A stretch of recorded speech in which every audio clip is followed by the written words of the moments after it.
बूढ़े गिद्ध की सलाह की कहानी। किसी घने जंगल में गिद्धों का एक झुंड रह करता था। उनका पूरा झुंड एक साथ उड़ना भरते और साथ में ही शिकार करते थे। एक बार वो सभी उड़ते उड़ते किसी टापू पर पहुंच गए। वहां बहुत सी मछली और मेंढक रहते थे। उन्हें वह टापू बहुत अच्छा लगा। उसके खाने पीने और रहने की सारी सुविधाएं उस टापू पर मौजूद थीं। सभी गिद्ध उसी टापू पर रहने लगे। अब उन्हें शिकार के लिए कहीं जाना भी नहीं पड़ता था।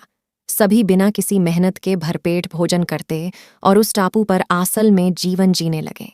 उसी झुंड में एक बूढ़ा गिद्ध भी रहता था। वह बूढ़ा गिद्ध यह सब देखकर बहुत परेशान रहता था।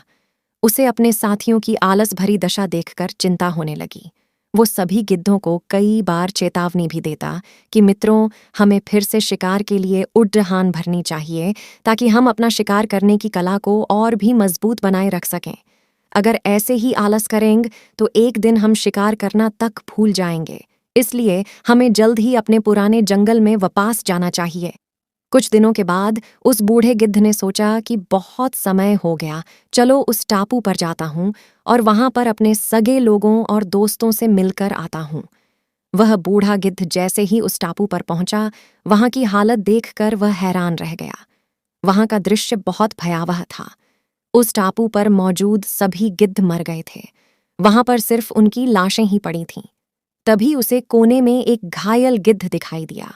वह उसके पास गया और वहां की हालत के बारे में पूछा। उसने बताया कि कुछ दिन पहले इस टापू पर चीतों का एक झुंड आया था, जिन्होंने उन पर हमला कर दिया और सबको मार दिया। हम लोग बहुत समय से ऊंचा उड़े नहीं थे, तो हम अपनी जान भी नहीं बचा सके। हमारे पंजों में उनसे मुकाबला करने की क्षमता भी कम हो गई थी। उस घायल गिद्ध की बात सुनकर बूढ़े गिद्ध को बहुत दुख हुआ। उसके मरने के बाद बूढ़ा गिद्ध वापस से अपने जंगल में वापस चला गया।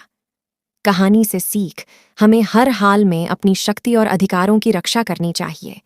अगर आलस की वजह से अपना कर्तव्य करना छोड़ देंगे तो भविष्य में यह हमारे लिए घातक हो सकता है। धन्यवाद।